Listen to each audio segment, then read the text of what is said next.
ഒരു അല്പം ബുദ്ധിമുട്ടിലാണ് കേട്ടോ പിണറായി വിജയൻ്റെ മകൾ വീണ. ഞാൻ കേരള ഹൈക്കോടതിയുടെ ആ 45 പേജുള്ള വിധിന്യായമെടുത്ത് വായിച്ചു നോക്കി. കമ്പ്യൂട്ടറിൽ ഉണ്ട്. അത് വളരെ സാങ്കേതികമായ കുറേ തടസ്സവാദങ്ങൾ CMRL ഉന്നയിച്ചതാണ്. CMRLൻ്റെ MD ശശിധരൻ കർത്ത, അദ്ദേഹത്തിൻ്റെ ഫൈനാൻസ് ഓഫീസർ, മറ്റ് ജീവനക്കാർ ഒക്കെയാണ് ഹർജിക്കാർ. അവർക്ക് വേണ്ടി ഹാജരായത് സുപ്രീം കോടതിയിലെ സ്റ്റാർ വക്കീലായ സിദ്ധാർത്ഥ ലൂത്ര, സുപ്രീം കോടതിയിലെ മുൻനിര വക്കീലന്മാരിൽ ഒരാളാണ്. അപ്പോൾ അവരുടെ കയ്യിൽ കാശുണ്ട്, വക്കീലൊക്കെ വരും. എങ്ങനെയെങ്കിലും ഈ EDയുടെ ആക്ടിവിറ്റി തടയുക, അതായിരുന്നു ആ ഹർജിയുടെ ഉദ്ദേശം. അതുകൊണ്ട് തീർത്തും സാങ്കേതികമായ വാദങ്ങൾ ഉന്നയിച്ചുള്ള ഹർജിയായിരുന്നു അത്. സബ്സ്റ്റൻസിനേക്കാൾ കൂടുതൽ പ്രൊസീജിയർ അത് പാലിച്ചില്ല എന്നുള്ള ഹർജി. അതായത് നമ്മളെ ഇപ്പോൾ പോലീസ് നമ്മളെ അറസ്റ്റ് ചെയ്യുകയാണെങ്കിൽ നമ്മളുടെ പേരിൽ ഒരു FIR അവർ രജിസ്റ്റർ ചെയ്തിട്ടുണ്ടാകും. ഇല്ലെങ്കിൽ അത് ചെയ്യണം, നിർബന്ധമാണ്. First information report. First information റിപ്പോർട്ടിൽ എന്നെയാണ് അവർ അറസ്റ്റ് ചെയ്യുന്നതെങ്കിൽ അതിനകത്ത് എന്തൊക്കെ കുറ്റങ്ങളാണ് ഞാൻ ചെയ്തത്, എവിടെ വെച്ച് ചെയ്തു, എപ്പോൾ ചെയ്തു, place of occurrence, date of occurrence, time of occurrence, ഇതൊക്കെ അതിന് രേഖപ്പെടുത്തിയിട്ടുണ്ടാകും. ഇതിൻ്റെയൊക്കെ അടിസ്ഥാനത്തിലാണ് ഒരു പൗരനെ അറസ്റ്റ് ചെയ്യുന്നത്. അറസ്റ്റ് ചെയ്യുമ്പോൾ അടുത്ത ബന്ധുക്കളെ അറിയിക്കണം, അത് ഇതെന്നൊക്കെ പറഞ്ഞു സുപ്രീം കോടതിയുടെ ഗൈഡ് ലൈൻസ് ഒക്കെ ഉണ്ട്. ഇപ്പോൾ ഇവർ ശശിധരൻ കർത്താവിനും അദ്ദേഹത്തിൻ്റെ സ്റ്റാഫിനും ED സമൻസ് അയച്ചു. സമൻസിൽ കാര്യം എന്താണ് എന്ന് പറഞ്ഞിട്ടില്ല. പോലീസിന് FIR, EDക്ക് തത്തുല്യമായ ഒരു സാധനമുണ്ട്, ECIR, enforcement case information report. അതാണ് ECIR. ഈ ECIR പക്ഷേ FIR പോലെയല്ല. ECIR EDക്കുള്ളിലെ ഒരു പ്രൊസീജിയർ മാത്രമാണ്. നമുക്ക് അത് ബാധകമല്ല. നമ്മളെ അറസ്റ്റ് ചെയ്യുമ്പോൾ ECIRൻ്റെ കോപ്പി നമുക്ക് തരണം എന്നുണ്ട്. അതിനു മുമ്പ് ECIRൻ്റെ കോപ്പി നമുക്ക് തരണം എന്നില്ല. ഇത് തന്നെ പോലീസിലും ഉണ്ട് കേട്ടോ. FIR ഇടുന്നതിന് മുമ്പ് അവർക്ക് നമ്മളെ ഒന്ന് വിളിച്ചു വരുത്തി ചോദ്യം ചെയ്തിട്ട് വിടുകയൊക്കെ ചെയ്യാം. FIRൽ നമ്മുടെ പേര് എഴുതാതെ തന്നെ നമ്മളെ സമ്മൺ ചെയ്യാനുള്ള അധികാരം പോലീസിനുണ്ട്. ഒരു നോട്ടീസ് അയക്കും. ആ നോട്ടീസിൽ നിങ്ങൾ ഇത്രാം തീയതി ഇന്ന സമയത്ത് ഒന്ന് പോലീസ് സ്റ്റേഷനിൽ ഹാജരാവണം എന്ന് പറയും. നമ്മൾ പോകും. നമ്മളോട് കേസിൻ്റെ കാര്യങ്ങളൊക്കെ പറയും, ഇതൊക്കെ ചെയ്യും. പക്ഷെ കടലാസൊന്നും കാണിക്കുകയില്ല. ECIR ഇങ്ങനെ അല്ല. FIR പോലീസിന് നിർബന്ധമാണ്. ECIR EDയിൽ അത്ര നിർബന്ധമുള്ള കാര്യമല്ല. അവരവരുടെ ഇൻറ്റേർണൽ പ്രൊസീജിയറിൻ്റെ ഭാഗമായിട്ട് ചെയ്യുന്ന ഒരു നടപടിക്രമമാണ് ECIR. അത് അവർക്ക് തോന്നുന്ന സമയത്ത് അവർക്ക് അത് എഴുതാം, അതുവരെ എഴുതാതിരിക്കണം. അപ്പോൾ ശശിധരൻ കർത്താവിനും മറ്റും സമൻസ് അയച്ചത് ECIR ഇല്ലാതെയാണ്. അതുകൊണ്ട് ആ സമൻസ് പിൻവലിക്കണം, അല്ലെങ്കിൽ സമൻസ് ക്വാഷ് ചെയ്യണം, റദ്ദാക്കണം. ഇതായിരുന്നു അവരുടെ ആവശ്യം. അപ്പോൾ ED പറഞ്ഞു ECIR ഞങ്ങളുടെ ഒരു ഇൻറ്റേർണൽ ഡോക്യുമെൻ്റാണ്, അതുണ്ടോ ഇല്ലയെന്നൊന്നും ഇവർ നോക്കേണ്ട കാര്യമില്ല. നമ്പർ 2, ഞങ്ങൾ ഇവർക്ക് സമൻസ് അയച്ച് വിളിപ്പിച്ചു എന്ന് വിചാരിച്ചിട്ട് ഇവർ കേസിലെ പ്രതികളാവണമെന്നില്ല. സാക്ഷികൾക്കും സമൻസ് അയക്കാമല്ലോ. ഇവരെന്താണ്, അവർ പ്രതികളാണെന്ന് അവരെ അസ്യൂം ചെയ്തത് എന്തിനാണ്? അവർ സാക്ഷികളല്ല എന്ന് എങ്ങനെ അറിയാം? ഞങ്ങൾക്ക് പോലും അതറിയില്ല. കാരണം ഇവരെ ചോദ്യം ചെയ്ത് കഴിയുമ്പോഴാണ് ഇയാൾ സാക്ഷിയാണോ പ്രതിയാണോ എന്നറിയുന്നത്. ഇപ്പോൾ ശശിധരൻ കർത്താവിൻ്റെ സ്റ്റാഫിലെ ഒരാൾ, അയാൾ തുറന്ന് പറയുന്നു, സാറേ ഇന്ന ആൾക്കാരൊക്കെ കൂടെയാണ് ഈ കള്ളത്തരമൊക്കെ ചെയ്തത്, ഞാനത് ചെയ്യരുതെന്ന് പറഞ്ഞതാണ്. പക്ഷേ ഞാൻ ചെറിയ ഉദ്യോഗസ്ഥനല്ലേ, എന്ത് ചെയ്യാൻ പറ്റും, അവരത് ചെയ്യും. ഇങ്ങനെ ഒരാൾ പറയുകയാണെങ്കിൽ അയാൾ സാക്ഷിയാണ്, പ്രതിയല്ല. ആണോ? സാക്ഷിയാണ്. അപ്പോൾ ഇ ഡി പറഞ്ഞു, ഇവർ സാക്ഷികളുമാകാം പ്രതിയുമാകാം, ഞങ്ങൾക്കറിയില്ല. ഇവരുടെ ഡോക്യുമെൻറ്റ്സ് കാണണം ഞങ്ങൾക്ക്. ഇവരെന്തൊക്കെ കണക്കിൽ എഴുതി വെച്ചിട്ടുണ്ട്, എവിടെയൊക്കെ എന്തെല്ലാം എൻട്രി ഉണ്ട്, അതിനകത്ത് പലവിധ ചോദ്യങ്ങളുണ്ട്. കൂട്ടത്തിൽ വീണ വിജയൻ്റെ എക്സാലോജിക് എന്ന കമ്പനിയുടെ അതിന് പേയ്മെൻറ്റ് കൊടുത്തു, എന്ന് കൊടുത്തു, എപ്പോൾ കൊടുത്തു, നിങ്ങളുടെ ലെഡ്ജറിൻ്റെ കോപ്പി കൊണ്ടുപോവാ, ലെഡ്ജറിൻ്റെ ഒറിജിനൽ കൊണ്ടുപോവാ, ഇതൊക്കെ ഞങ്ങൾക്ക് കാണും. ഇതാണ് ഇ ഡി പറയുന്നത്. ഈ കേസ് ചുരുക്കത്തിൽ എന്താണ് എന്നും കോടതി അതിൻ്റെ ഉത്തരവിൽ പറയുന്നുണ്ട്. ജസ്റ്റിസ് രാജാ വിജയരാഘവനും പിന്നെ ഒരു ജഡ്ജും ഉള്ള ഡിവിഷൻ ബെഞ്ചാണ്. സിംഗിൾ ബെഞ്ചിൽ ഈ കേസ് ആദ്യം വന്നു. സിംഗിൾ ബെഞ്ച് പറഞ്ഞു, ഇ ഡിക്ക് ഇത് ചെയ്യാൻ തടസ്സമൊന്നുമില്ല, അവർക്ക് റെയ്ഡ് നടത്താം, സമൻസ് അയക്കാം, എന്തും ചെയ്യാം, അതിന് ECIRൻ്റെ ആവശ്യമൊന്നുമില്ല എന്ന് പറഞ്ഞു. സിംഗിൾ ബെഞ്ച് വിധി ശരിയല്ല എന്ന് പറഞ്ഞിട്ട് ഡിവിഷൻ ബെഞ്ചിൽ ഇവർ അപ്പീൽ പോയിരുന്നു. ആ അപ്പീലിലെ വിധിയാണ് ഇന്നലെ ഉണ്ടായത്. അപ്പോൾ കോടതി ചുരുക്കത്തിൽ ഇത് പറഞ്ഞു. ഇൻകം ടാക്സ് ഇൻറ്ററിം സെറ്റിൽ ബോർഡിൽ ഒരു 73 കോടി രൂപയോ അങ്ങനെ എന്തോ ആ ടാക്സ് വെട്ടിച്ചതായിട്ട് കണ്ടുപിടിച്ചു. അപ്പോൾ ഇത്രയും ഞാൻ വെട്ടിച്ചിട്ടില്ല, ഞാൻ കുറച്ചേ ചെയ്തിട്ടുള്ളൂ എന്നൊക്കെ പറഞ്ഞുള്ള തർക്കം. ഇതാണ് അവസാനം സെറ്റിൽമെൻറ്റ് ബോർഡിൻ്റെ മുമ്പിൽ പോകുന്നത്. സെറ്റിൽമെൻറ്റ് ബോർഡിൽ ഒരുപാട് കാര്യങ്ങൾക്ക് അവർ മാപ്പ് കൊടുക്കും. ഇൻകം ടാക്സ് പറയുന്നത്, സാർ ഇയാൾ 110 കോടി രൂപ പിഴയടക്കം ഇയാളെ കൊണ്ട് അടപ്പിക്കേണ്ടതാണ് എന്ന് പറയും. ഞാൻ പറയും, സാറേ ഞാൻ 50 കോടി രൂപയെ അടയ്ക്കാനുള്ളൂ, ഇവർ വെറുതെ എന്നെ ഉപദ്രവിക്കുകയാണ്. ഞാൻ എൻ്റെ ന്യായങ്ങൾ പറയും. Income tax interim settlement board രണ്ട് കൂട്ടരുടെയും വാദങ്ങൾ കേട്ടിട്ട് ഒരു തീർപ്പ് കൽപ്പിക്കും. ഒരു കാര്യം ചെയ്യും മോഹൻദാസ്, ഒരു 85 കോടി രൂപ അടയ്ക്കുക. ഇൻകം ടാക്സുകാരോടും പറയും, ഇത്രയും മതി, ഇത് വെച്ചങ്ങ് തീർക്ക് എന്ന് പറഞ്ഞ് തീർത്തുവിടും. ഇതിൻ്റെ നിയമം എങ്ങനെയാണെന്ന് വെച്ചാൽ, ഒരിക്കലിങ്ങനെ തീർത്ത് സെറ്റിൽമെൻ്റ് ആയിക്കഴിഞ്ഞാൽ പിന്നെ ഇൻകം ടാക്സുകാരൻ വീണ്ടും അത് കേസാക്കി ഹൈക്കോടതിയിലോ അവിടെ ഇവിടെയോ പോയിക്കൂടാ. Income tax act, wealth tax act, ഈ 2 ആക്റ്റുകൾ പിന്നെ പ്രൊസീഡിങ്സ് പാടില്ല. പക്ഷേ ശശിധരൻ കർത്താവിൻ്റെ വക്കീൽ സിദ്ധാർത്ഥ ലൂത്ര വാദിച്ചത് ഒരു കേസും പാടില്ല എന്നാണ്. ഈ സെറ്റിൽമെൻ്റ് ആയിക്കഴിഞ്ഞാൽ പിന്നെ അതിനകത്തെ ഡീറ്റെയിൽസ് എടുത്തിട്ട് അടുത്ത കേസ് ഫ്രെയിം ചെയ്യുന്നത് ശരിയല്ല.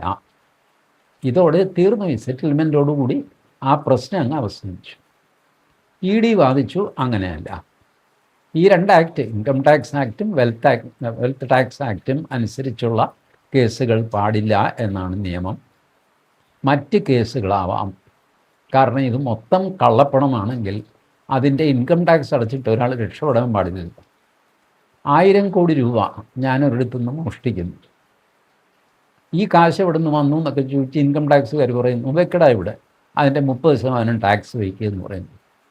ഞാൻ ഒരു 300 കോടി രൂപ അങ്ങ് ടാക്സ് അടയ്ക്കുന്നു, കൊണ്ടുപോയി തിന്നടാ, ഏതായാലും 1000 കോടി എനിക്ക് വെറുതെ കിട്ടിയതാണ്, 300 കോടി അവൻ കൊണ്ടുപോട്ടെ എന്ന് പറഞ്ഞിട്ട് ബാക്കി 700 പോക്കറ്റിലിട്ട് ഞാൻ യോഗ്യനായിട്ട് പോകാൻ പറ്റില്ല എന്നാണ് ഇ ഡിയുടെ വാദം.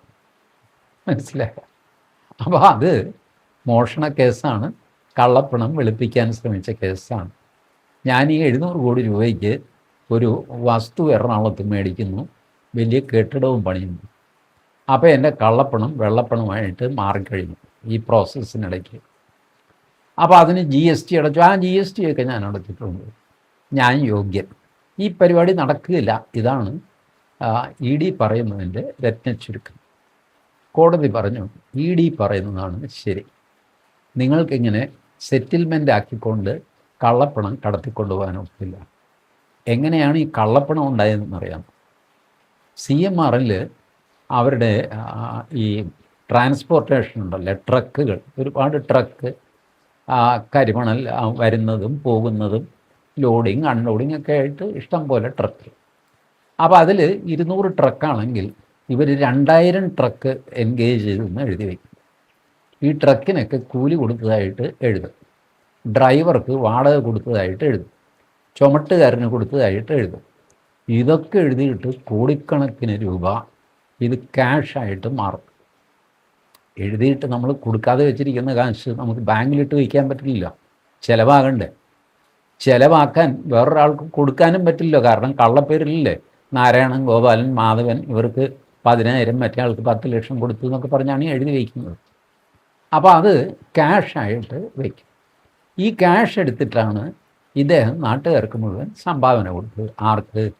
PV, Pinarayi Vijayan, RC, Ramesh Chennithala, KK Kunhalikutty, IK Ibrahim കുഞ്ഞ്, ഇങ്ങനെയൊക്കെ കാശ് കൊടുത്തു. കാശ് കൊടുത്താൽ ആറ്റിക്കളഞ്ഞാലോ അളന്നല്ലേ കളയാവുള്ളൂ. അപ്പോൾ കർത്താവിൻ്റെ ചീഫ് ഫൈനാൻസ് ഓഫീസർ ഒരു ഡയറിയിൽ ഇതൊക്കെ കുറിച്ച് വെച്ചു, ഇത്ര പേർക്ക് ഇത്ര രൂപ വെച്ച് കൊടുത്തു എന്ന് പറഞ്ഞു. അത് 1ഉം 2ഉം കോടികളാണ്. ഈ 10 ലക്ഷം, 15 ലക്ഷം, 25 ലക്ഷം, 30 ലക്ഷം ഇങ്ങനെ ആഴ്ച തോറുമൊക്കെ ഇങ്ങനെ കൊടുത്തുകൊണ്ടിരിക്കുകയാണ്. അപ്പോൾ ഇതെവിടെയെങ്കിലും കുറിച്ച് വയ്ക്കണ്ടേ? കാരണം അയാളുടെ നിന്ന് പോകുന്ന കാശിന് അയാൾക്കൊരു കണക്ക് വേണ്ടേ. കാര്യം സംഭാവനയാണ്, കൊടുത്തത് കിട്ടുകയില്ല, കൈക്കൂലിയാണ്, കൊടുത്തത് കിട്ടുകയില്ല, പക്ഷേ അത് എഴുതി വയ്ക്കുമല്ല. ഇത് എഴുതി വെച്ച ബുക്ക് ഇൻകം ടാക്സുകാർ റെയ്ഡ് ചെയ്തപ്പോൾ അവരുടെ കിട്ടി. ഈ സെറ്റിൽമെൻറ്റ് കേസിൻ്റെ വാദത്തിനിടയ്ക്ക് ഇൻകം ടാക്സുകാർ ഈ ഡയറി ഹാജരാക്കി. ഇതിലാണ് ഈ കള്ളത്തരം മുഴുവൻ ഇയാൾ എഴുതി വെച്ചിട്ടുണ്ട്. CMRലെ ആൾക്കാർ സമ്മതിച്ചു, ഞങ്ങളിങ്ങനെ ചെയ്തതാണ്, ചെയ്തു പോയി. അപ്പോൾ എന്നാൽ ശരി, അതിൻ്റെ ഒരു പിഴയൊക്കെ കൂടെ ചേർത്തിട്ടാണ് ഒരു തുക ഫിക്സ് ചെയ്തിട്ട് സെറ്റിൽ ചെയ്ത് വിട്ടത്. പക്ഷേ ഈ കർമ്മമുണ്ടല്ലോ, ഇത് കള്ളപ്പണത്തിൻ്റെ ജനറേഷനാണ്. ജനറേറ്റിംഗ് ബ്ലാക്ക് മണി, അതൊരു ഒഫൻസാണ്. ഈ ബ്ലാക്ക് മണി ജനറേഷനിലാണ് ഈ വീണ വിജയൻ കുടുങ്ങിയത്. എക്സാലോജിക് എന്ന കമ്പനിക്ക് കോൺട്രാക്റ്റ് കൊടുത്തതായിട്ട് രേഖയുണ്ടാക്കി. വാസ്തവത്തിൽ എക്സാലോജിക് എന്ന കമ്പനി ഒരു സേവനവും കൊടുക്കുന്നില്ല CMRൽ, പക്ഷേ സേവനം കൊടുക്കുന്നു എന്ന് പറഞ്ഞ് റെക്കോർഡുണ്ടാക്കിയിട്ട് മാസം തോറും 3 ലക്ഷം രൂപ എക്സാലോജിക്കിനും 5 ലക്ഷം രൂപ വീണ വിജയന് പേഴ്സണലായിട്ടും അങ്ങനെ 8 ലക്ഷം രൂപ വെച്ച് കൊടുത്തുകൊണ്ടിരുന്നു. അപ്പോൾ ED പറഞ്ഞു, ഈ കൊടുത്തിരിക്കുന്നത് കള്ളപ്പണം വെളുപ്പിക്കാനാണ്, ഇത് നിങ്ങൾ ക്യാഷായിട്ടാണ് കൊടുത്തിരിക്കുന്നത്, അല്ല അത് ബാങ്ക് വഴിയാണ് കൊടുത്തത്. അപ്പോൾ പിന്നെ അതിൽ കൂടുതൽ കുഴപ്പം. കള്ളപ്പണം കൊണ്ടുപോയി ബാങ്കിലിട്ടിട്ട് ചെയ്യാത്ത ജോലിക്ക് കൂലി കൊടുത്തു എന്ന് പറഞ്ഞ് കാണിക്കുന്നത് വേറൊരു കള്ളത്തരമാണല്ലോ. ചെയ്യാത്ത ജോലിക്കാണ് ഈ നിങ്ങൾ ചുമട്ടുകാരന് കൊടുക്കുന്നതും ചെയ്യാത്ത ജോലിക്കാരന്. അങ്ങനെ ഒരു ചുമട്ടുകാരനുമില്ല, അയാൾ ചുമടെടുത്തിട്ടുമില്ല. ലോറിക്ക് വാടക കൊടുത്തു 20,000 രൂപ, അങ്ങനെ ഒരു ലോറിയും ഇല്ല, അങ്ങനെ ഒരു വാടകയും കൊടുത്തിട്ടില്ല. ഈ കാശാണ് ക്യാഷായിട്ട് കയ്യിൽ മാറുന്നത്. അപ്പോൾ ഈ ക്യാഷിൽ ഒരു ഭാഗമാണ് നിങ്ങൾ ബാങ്കിൽ കൊണ്ടുപോയിട്ടിട്ട് സൂത്രത്തിന് വീണ വിജയന് കൈമാറിയിരിക്കുന്നത്. അപ്പോൾ പ്രശ്നം ഫർദർ കോംപ്ലിക്കേറ്റഡായി. നിങ്ങൾ പ്രത്യക്ഷത്തിൽ തന്നെ കള്ളപ്പണം വെളുപ്പിക്കാൻ ശ്രമിച്ചു. അപ്പോൾ വീണ വിജയനും ഈ കള്ളപ്പണം വെളുപ്പിക്കാൻ കൂട്ടുനിന്നു. ശശിധരൻ കർത്ത കള്ളപ്പണം ജനറേറ്റ് ചെയ്തു, അത് വീണ വിജയന് ട്രാൻസ്ഫർ ചെയ്തു. ഇങ്ങനെ എല്ലാവരും കുടുങ്ങി. ഇപ്പോൾ ED കേസ് അനുസരിച്ച് EDക്ക് വീണ വിജയനെ വിളിച്ചു വരുത്താം, അല്ലെങ്കിൽ എവിടെയെങ്കിലും വരാൻ പറഞ്ഞിട്ട് ചോദ്യം ചെയ്യാം, വേണമെങ്കിൽ അറസ്റ്റ് ചെയ്യാം. സ്ത്രീയല്ലേ, ചിലപ്പോൾ ഒരാഴ്ചയൊക്കെ EDയുടെ കസ്റ്റഡിയിലോ അല്ലെങ്കിൽ റിമാൻഡിലോ ഒക്കെ പോയി എന്ന് വരാം. അതൊന്നും തടയാൻ ഇനി സാധ്യമല്ല. ഇതുകൊണ്ടാണ് വീണ വിജയൻ ഈ കേസിൽ ഹൈക്കോടതിയിലൊന്നും പോകാത്തത്. CMRൽ പോകുന്നു. CMRൽ ജയിക്കുകയാണെങ്കിൽ അത് തനിക്കും ഗുണമാകും, വീണയ്ക്കും ഗുണമാകും. ഇപ്പോൾ വെറുതെ അതിന് ഇപ്പോൾ ഹൈക്കോടതിയിൽ വക്കീലിന് കാശ് കൊടുക്കണ്ടല്ലോ, ഒരാൾ കൊടുത്താൽ മതിയല്ലോ. അയാൾ വാദിച്ച് ജയിച്ചാൽ ഞാൻ ജയിച്ച പോലെയാണ്. ഇപ്പം ഞാൻ ഏതായാലും കോടതിയിൽ പോകുന്നില്ല, അതുകൊണ്ട് വീണ ഇത്തവണ കോടതിയിൽ പോയില്ല, കഴിഞ്ഞ തവണയും പോയില്ല. CMRൽ കർത്താവ് തോറ്റു, ഡിവിഷൻ ബെഞ്ചിൽ അപ്പീൽ പോയി, ഇപ്പോൾ അപ്പീലും തോറ്റു. ഇനിയിപ്പോൾ വേണമെങ്കിൽ ഒന്ന് സുപ്രീം കോടതിയിൽ പോവാം. സുപ്രീം കോടതിയിൽ നിന്ന് ഒരു സ്റ്റേ വാങ്ങാൻ ഈ പറഞ്ഞ ഘടാഘടി വക്കീലന്മാർ വിചാരിച്ചാൽ ചിലപ്പോൾ സാധിച്ചു എന്ന് വരും കേട്ടോ.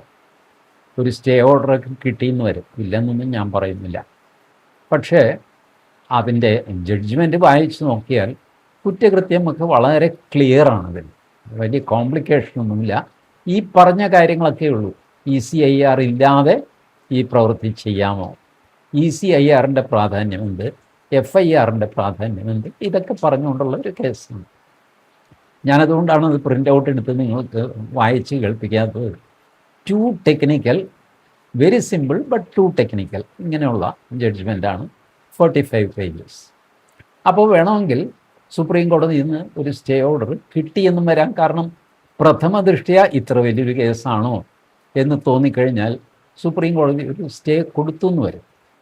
പ്രധാനമായിട്ട് ശശിധരൻ കർത്ത പ്രായമായി തീരെ സുഖമില്ലാത്ത ആളാണ്. ഒരുപാട് അസുഖങ്ങൾ അലട്ടിക്കൊണ്ടിരിക്കുന്ന മനുഷ്യനാണ്. അദ്ദേഹത്തിൻ്റെ മകനാണ് ഇപ്പോൾ CMR നടത്തിക്കൊണ്ട് പോകുന്നത്. ഇതൊക്കെ ഞാൻ തന്നെ അന്വേഷിച്ച് ബോധ്യപ്പെട്ടിട്ടുള്ള കാര്യമാണ് കേട്ടോ. Really he is sick due to old age problems, ഒരുപാട് പ്രശ്നങ്ങൾ.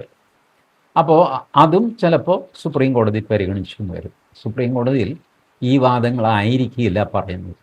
എഴുതി കൊടുക്കുന്ന ഈ വാദങ്ങളൊക്കെ കൊടുക്കും, എന്നിട്ട് താഴ്ന്ന സ്വരത്തിൽ പറയും കക്ഷി സുഖമില്ലാതെ കിടക്കുകയാണ്, മെഡിക്കൽ സർട്ടിഫിക്കറ്റ് ഇതായിരിക്കുന്നു, ഇത്രയധികം അസുഖങ്ങളും പ്രശ്നങ്ങളൊക്കെ ഉള്ള വയസ്സായൊരു മനുഷ്യനാണ്, ഇനിയിപ്പോൾ ഇദ്ദേഹത്തെ വിളിച്ചു ചോദിച്ച് എന്ത് ചെയ്യാൻ പോകുന്നു.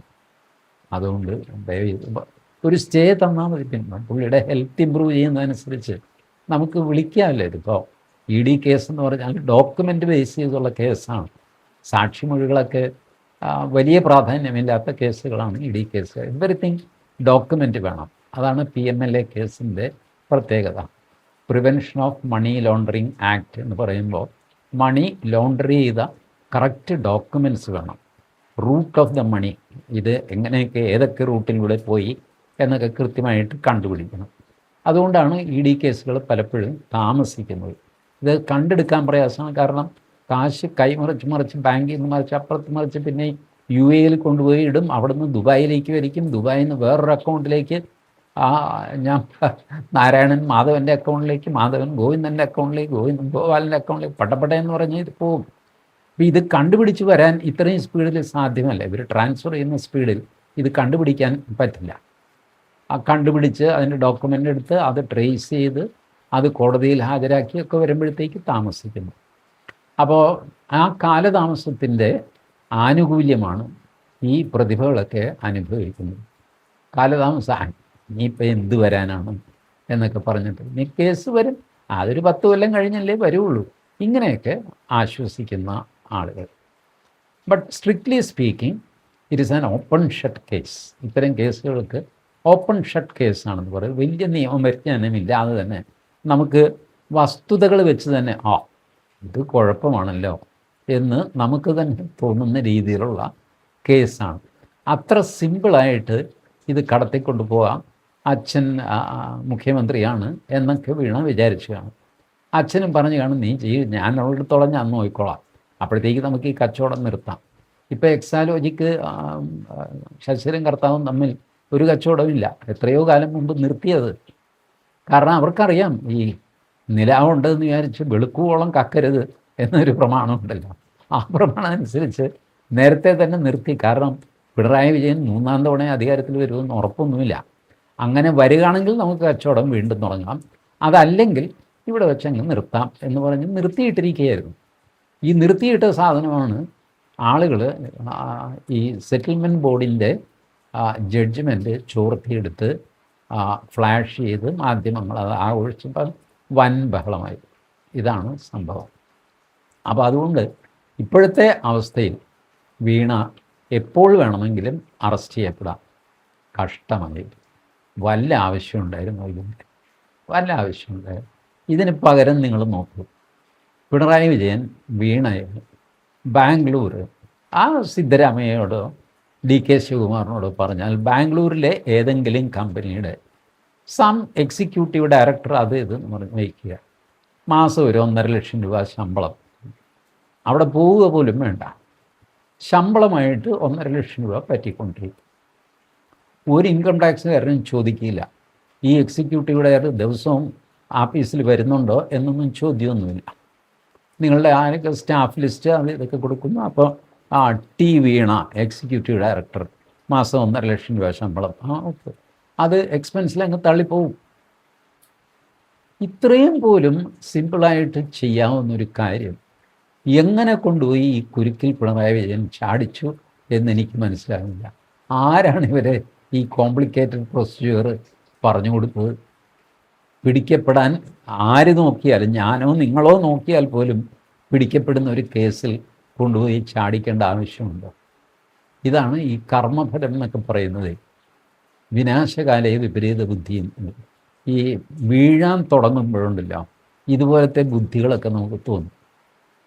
തിരിഞ്ഞു നോക്കുമ്പോൾ വൻ മണ്ടത്തരമായിപ്പോയി എന്ന് മനസ്സിലാകുന്ന കാര്യങ്ങൾ. ബുദ്ധിയുള്ള പിണറായി വിജയൻ മകനെ കടത്തിയത് അറിഞ്ഞില്ലേ? മകനെ ഫോറിനിൽ എവിടെയാണ്, ആർക്കും ഒരു കംപ്ലൈൻറ്റും ഇല്ലല്ലോ, ഒരു ഇ ഡിയും ഇല്ല, ഇൻകം ടാക്സും ഇല്ല, ചോദിക്കാനും പറയാനും ആരുമില്ല. ഗൾഫിൽ എവിടെയോ ജോലിയാണ് മകന്, സന്തോഷം. ഇതുപോലെ മകൾക്കും ഗൾഫിൽ ആരോടെങ്കിലും പറഞ്ഞ്, മുഖ്യമന്ത്രിയല്ലേ എന്ന്, കേരള മുഖ്യമന്ത്രിയുടെ മകൾക്ക് ഒരു ജോലി വേണം, ആഫീസിലൊന്നും വരില്ല, മാസം തോറും ശമ്പളം ബാങ്കിലിട്ട് കൊടുക്കണം എന്ന് പറഞ്ഞാൽ ഞാൻ കൊടുക്കാമെന്ന് പറയും ആൾക്കാർ. കാരണം ഒരു മുഖ്യമന്ത്രിയെ വെച്ച് നമുക്ക് എന്തെല്ലാം കാര്യങ്ങൾ നേടാൻ പറ്റും. ഇങ്ങനെ സിമ്പിളായിട്ട് ചെയ്യാവുന്നൊരു കാര്യം, മകന് വേണ്ടി ചെയ്ത കാര്യം മകൾക്ക് വേണ്ടി ചെയ്യാതെ മകളെ ഈ കോൺട്രാക്റ്റിലും അതിലും ഇതിലുമൊക്കെ കൊണ്ടുപോയി പെടുത്തി, എൻ്റെ പൊന്നു പിണറായി വിജയ, നിങ്ങളുടെ കഷ്ടകാലം എന്നല്ലാതെ ഞാൻ എന്ത് പറയും? നിങ്ങൾക്ക് ഞാൻ എല്ലാ മംഗളങ്ങളും നേരണം എന്ന് ആഗ്രഹിക്കുന്നുണ്ട്. പക്ഷേ ലക്ഷണം തീരെ മോശമാണ് മിസ്റ്റർ പിണറായി വിജയൻ, വളരെ മോശമാണ് സമയം. അതുകൊണ്ട് സൂക്ഷിക്കുക. Thank you.